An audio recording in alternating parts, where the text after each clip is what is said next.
Get in here. It is a day where we talk about the big stories of the week. We have a lot to talk about. This week, we'll pay tribute to the great David Lynch. Also, so much conversation about this Robbie Williams biopic, which I have to say is a surprise to me. And Pamela Anderson getting a lot of award season buzz. Their group chat is here. Let's go.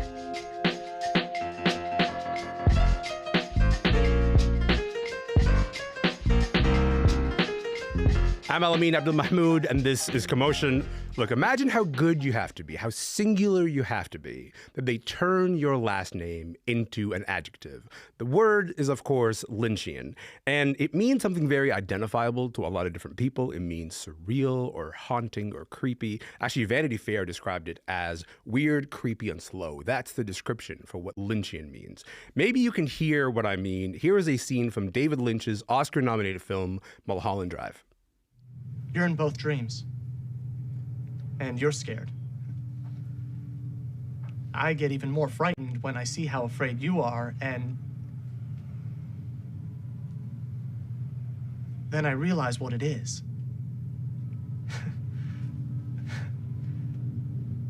There's a man in back of this place. He's the one who's doing it. I can see him through the wall. I can see his face. You can hear in that tone, right? David Lynch was someone who was interested in people just outside the frame. He looked at Hollywood's underbelly in Mulholland Drive, or troubled small-town America in Twin Peaks, or, of course, the life of an outcast in The Elephant Man. But he also did the thing that all great directors do, which is develop a vantage point that lets us see things that other people aren't necessarily looking for, let alone know that they actually want to see. David Lynch has died at the age of 78. He was a musician, he was an actor, and a visual artist, but today we get to spend time reflecting on his legacy as a director of great film and great television. Rad Simonpillai is here, Hanna Flint is here, Kristy Puchko is here. Hey everybody, welcome to the show. How's it going? Hello. Hello. Listen, I'm glad that you guys are here. Rad, can I start with you? Look, David Lynch received 4 Oscar nominations over his career, 3 as a director, 1 as a screenplay writer. He takes home an Academy Award, an honorary Academy Award in 2019 for his filmmaking sort of entire career. When you think about David Lynch's career, how do you begin to describe him as a filmmaker? I mean, that's the thing, like, you know, him and his work, they're so indescribable, right? And that's what makes them so kind of fascinating and singular and kind of hard to parse. I mean, like, look, like when I think of David Lynch, like David Lynch, yeah, like I just I feel like I have to go into this in terms of how I experienced him. My way into David Lynch's world was with Blue Velvet, which I watched as a teen, and I understand, Kristy, you just watched it this morning. Yeah. And it's like, you know, like that's a movie where it's like at once kind of familiar because it's this noirish thriller, and you're like, oh, it's just as seductive and beautiful as all of them. Mm-hmm. But at the same time, it's really strange and nightmarish, and you go in just like the Kyle MacLachlan character, where it's like you find this rotting ear lurking beneath this, like, you know, lovely playing grass in this space that you thought you knew. And that is essentially the experience of a David Lynch movie. And I think what's wild is how did this guy how was he embraced by the public? How is he embraced by Hollywood? Like when you think of David Lynch as this guy who's like in some ways standing so in opposition to Hollywood, especially because like he was only allowed to exist there within sort of limited terms. And his movies are, you know, they're dreamlike, they're avant-garde, they're very Louis Buñuel inspired. But how is he able to make these movies? And it's because his movies have this affection for the movies, right? His movies they're made up in the language of Hollywood genre and fair stuff. Like the reason why I think Mulholland Drive is like the most popular and maybe everyone's favorite, my favorite, and maybe partly because like I think I get it, which is just a stupid thing to think, that you think you get a David Lynch movie, like we think you are, but also just like, you know, this is a movie made up of Hollywood iconography. It's about kind of the rotting ear lurking beneath Hollywood, and it's divided, split in a way where you're both seduced by the iconography and the dreamlike state of Hollywood, but then also you're drawn into this obsessive nightmare side of Hollywood. And you know, the beauty of David Lynch is that, like, look, the man made this somehow. He took shots at Hollywood and made us obsess about Hollywood even more. There's a temptation always, Hannah, to talk about David Lynch in that context, the context of I get the movie or I don't get the movie, as opposed to just letting the movie wash over you. Because David Lynch's work is a mood. It's sort of like you get to descend into a space where you're like, I just get to feel strange and a little bit surreal, a little bit sort of outside reality while I'm experiencing this movie. And yes, there's a plot, but really, it's the strangeness of all these movies. When you think about David Lynch's work, what are some of your favorite David Lynch movies? Well, I think you're spot on about it's not about what it's telling you, it's how does it make you feel. And for me, that's the biggest thing as a film critic that I look for, just feeling myriad emotions. And I think Wild at Heart, and it's a film that I actually saw for the first time. I've never seen it. In Paris at this place, and cinema obviously has a magnificent history when it comes to cinema. This place called Rue de Christine, which is actually owned by Isabelle Huppert. And I saw that. I was with like an ex-boyfriend at the time. It's like a really beautiful moment. We watched it at screening, and to see that, knowing that it came out in 1990, I was 2 years old, but like being able to see it on the big screen. And that, what I'd previously seen this documentary called Lynch Oz, which was directed by Alexandre Philippe. And that was about his relationship, how much the Wizard of Oz is referenced in so much of Lynch's work. So when you talk about the kind of weird, strange, there's also a whimsy in his work. And Wild at Heart is probably one of the most romantic films of his. And it kind of has this campish kind of eccentricity to it, which I adore. And yes, it's got the kind of dark themes, but ultimately it's about love being worth it. And I think ultimately David Lynch was a romantic. He loved love, and love comes with pain and darkness, and the payoff of all the things that you go through. It's like love. So love is always something to pursue. And I think that's one of my takeaways from Lynch, as someone who wouldn't call myself a scholar, certainly makes me want to explore so much more of his work. I have not watched Twin Peaks, and I'm like, God, I can't put it off any longer.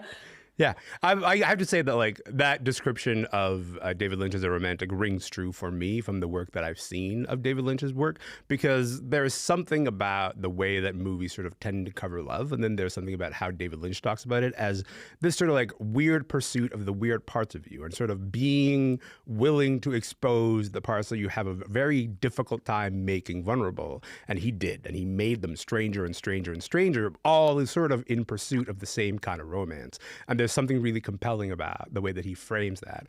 Kristy, you woke up this morning. It is early still in this day, and you were like, you know what I'm going to do this morning is watch Blue Velvet. But also, in addition to your choosing of to start the day like that, which is a wild choice because it's not even noon yet, and that is a strange movie to start your day with.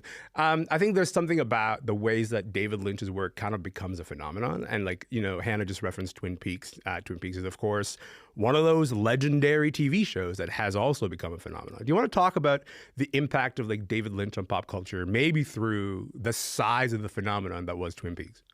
Yeah, it's interesting because Twin Peaks is a deeply, deeply weird show where, like, my favorite thing is listening to people talk about Twin Peaks to people who haven't seen Twin Peaks, because inherently then it's like like the other comparison for people who are not familiar with Twin Peaks is like if you try to describe the Fast and Furious franchise to anyone who hasn't watched it, you just sound unwell, like, but I think that's what's so cool about it is that it gave people a place to kind of explore that. It was such a fascinating mystery. It was such a strange world.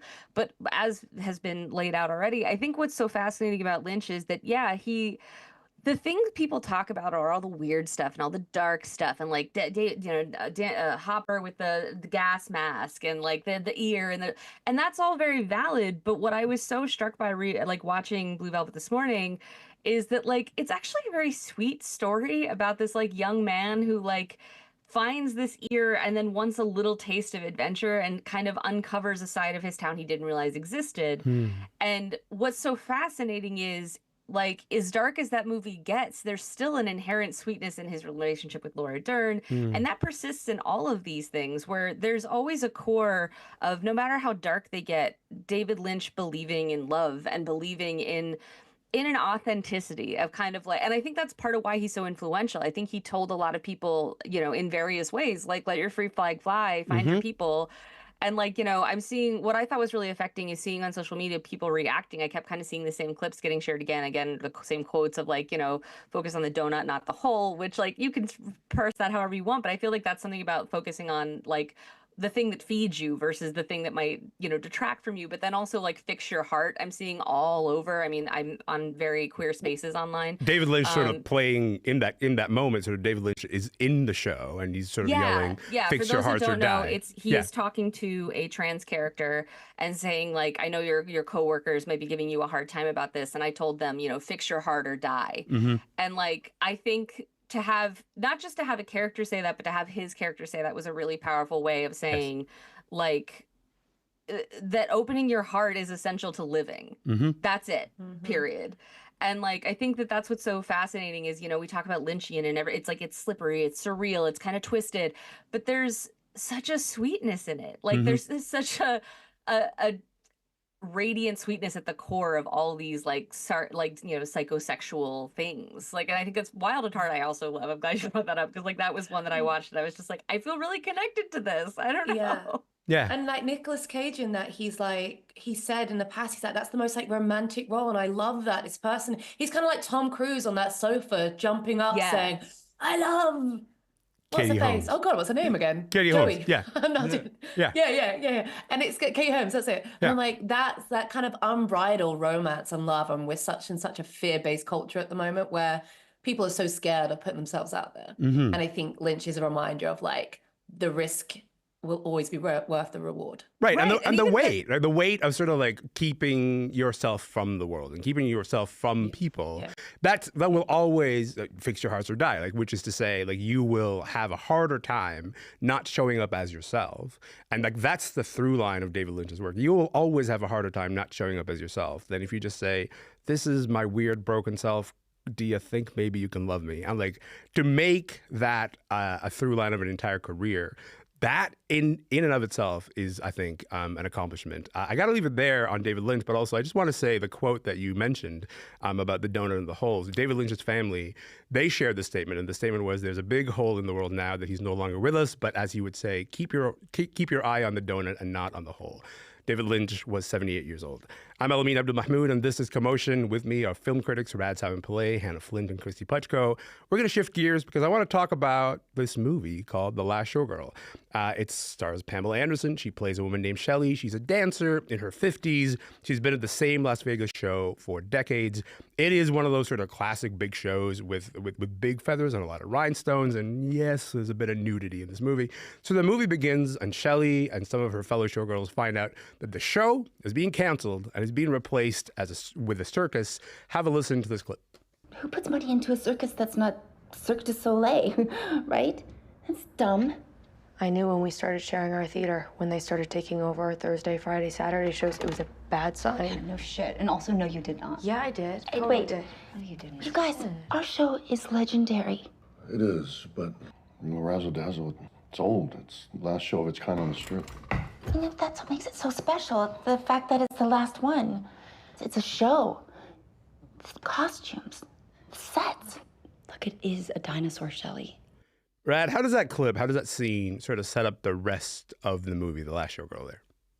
Well, I mean, so that scene is about people that are part of this Las Vegas, old school Las Vegas cabaret, so to speak, who are grappling with the fact that the show, the final curtain is being pulled. And, and a lot of this movie is about, someone who's clinging on to the past. The Pamela Anderson character is this old school Las Vegas showgirl who believes in the glory days, kind of upholds them, even though kind of the world has changed around her. Las Vegas has changed around her. And it's about how she feels kind of chewed up and spit out and like kind of grappling with the sacrifices that she's made for this show that ultimately leaves her with nothing.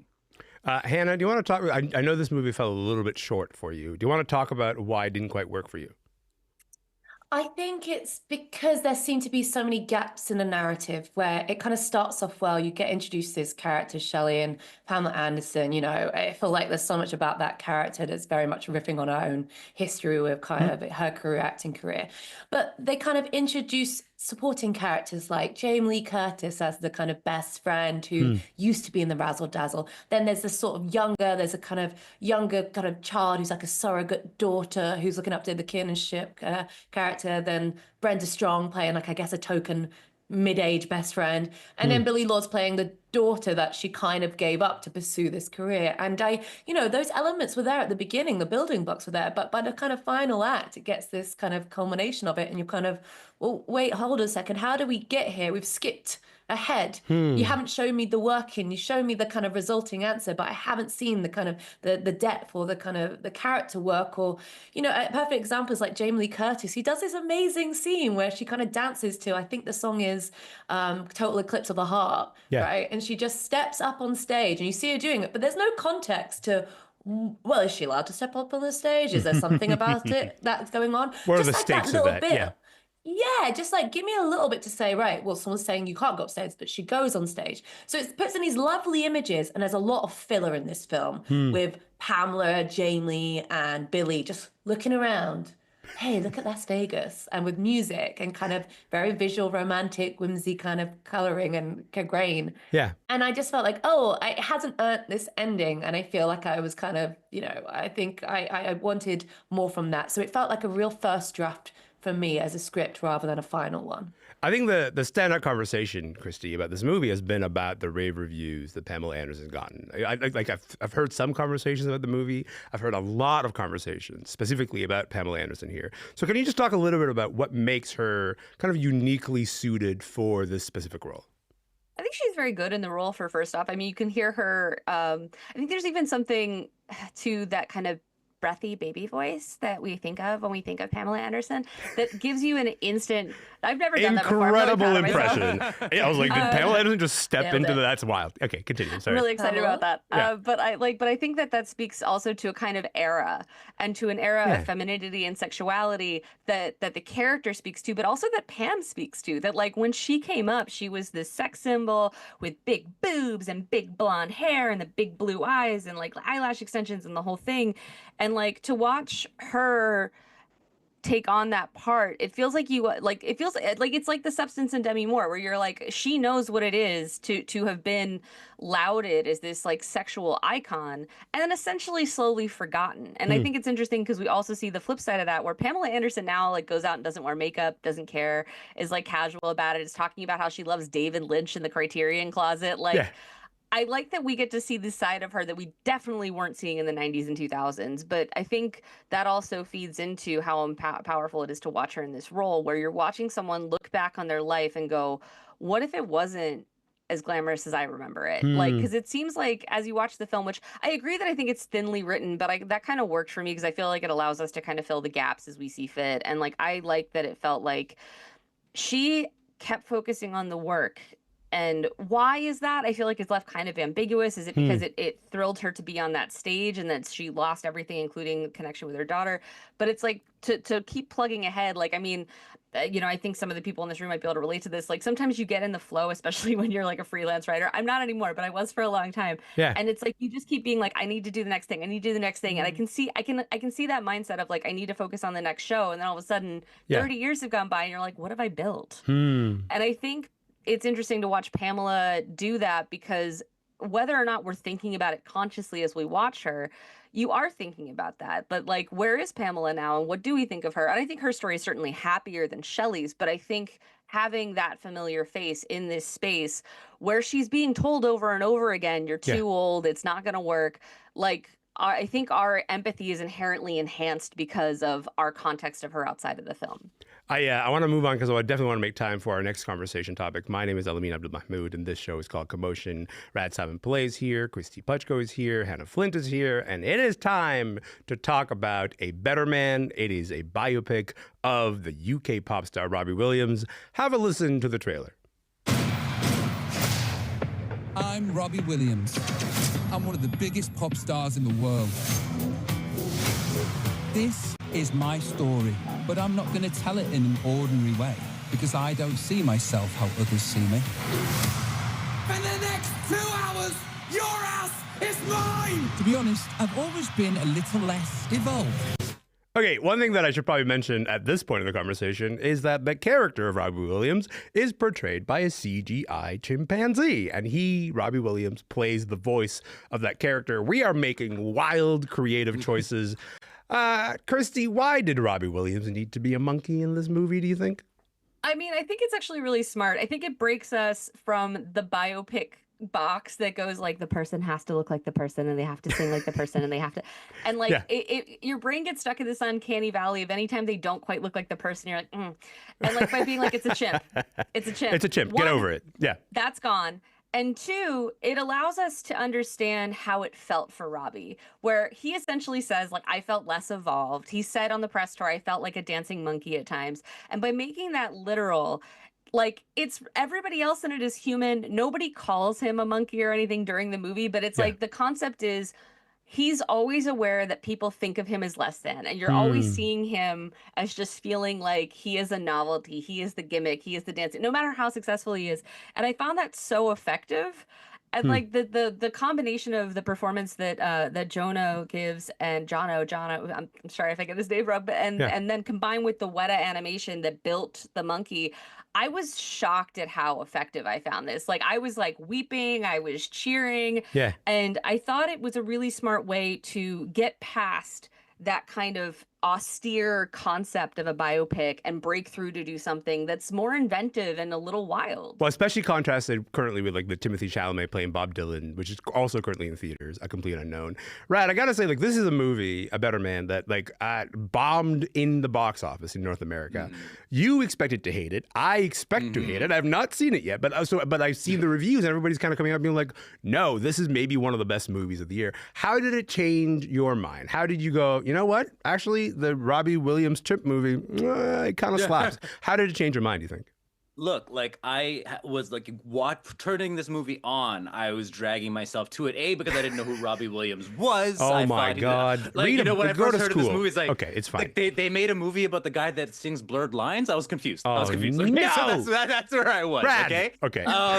And so that's Robin Thicke for people who are wondering. Anyway, continue. Yeah. But and then like the chimp thing like felt like it was a gimmick, and I'm always like kind of put off by that. And also I'm always wary of a biopic because of all the things that Kristy mentioned about like how biopics follow these conventional arcs and all that. And this movie is almost gleefully conventional. It's still conventional. It's still following a biopic arc, but the thing is, it just doesn't care to prioritize those things that a biopic typically does, and it would rather you be swept up in the emotions of it all and be swept up by it being a full-blown musical, like we are talking about, like a La La Landish musical. And also, it doesn't care to kind of shine Robbie Williams' pedestal. Like, if all those other biopics is all about, look at the genius in this artistry, like this movie made me think maybe this guy's not even that good a singer. Like, maybe he's not, you know, like it made me think like, and that part of that comes from, like, as I understand, like from Robbie Williams himself. He's very like self-deprecating. This is part of like the demons he's had to grapple with. He's a very traumatized person. And the movie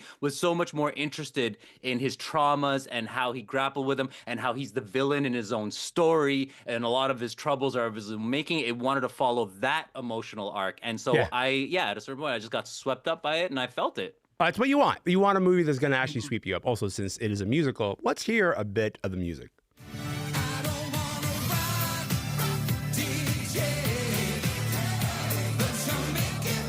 Come on, Rock DJ Robbie Williams. That is, of course, featured on the Better Man soundtrack. Hanna, look, you're the Brit around here. You must be furious that people are like, I don't know who Robbie Williams is. I don't know who Robbie Williams is. Those people are like, I don't know, read a book, go to school. But it's fine. But for you, did this movie do the Robbie Williams story justice? Yeah, 100%. I think going in it, I say this as someone who was a Take That fan, who had a Take That Filofax. Take That, Robbie Williams band before he went solo. I once went to a Yeah. I love Robbie Williams. I once went to a Take That concert where it's like a concert where it's Take That as a foursome. Then it had Robbie Williams doing his solo stuff. And then they got back together, the original Take That, and did all that. And it blew my mind. It was so amazing. I think, so I might have a little bit of an interest in Robbie Williams. I love that. I think it was amazing. I love the fact that, I think La La Land wishes it was better, man. I think this actually has far more in common with like the Wizard of Oz, because what this is I got like 20 the seconds technical here. achievement. I'm so of sorry. this, But the seamlessness of it, right? Rock DJ, that is probably one of the best musical numbers you'll ever see, where they literally, the editing, the choreography, the singing, the dancing, the fact that they go through all the back catalogs of Date That and then also throw in some deep cut outfits. It's amazing, but ultimately it has this massive feat, but it's really just grounded in the story of this guy who just wants to make the little boy at home watching telly with his nan proud. That's my favorite place to leave it. What a lovely place to leave it. Rad Simonpillai, Hanna, Flint, Kristy, Puchko. You guys are a delight. My name is Elamin Abdelmahmoud. This show is called Commotion. We are going to be back next week, and we would love to see you then. See you then.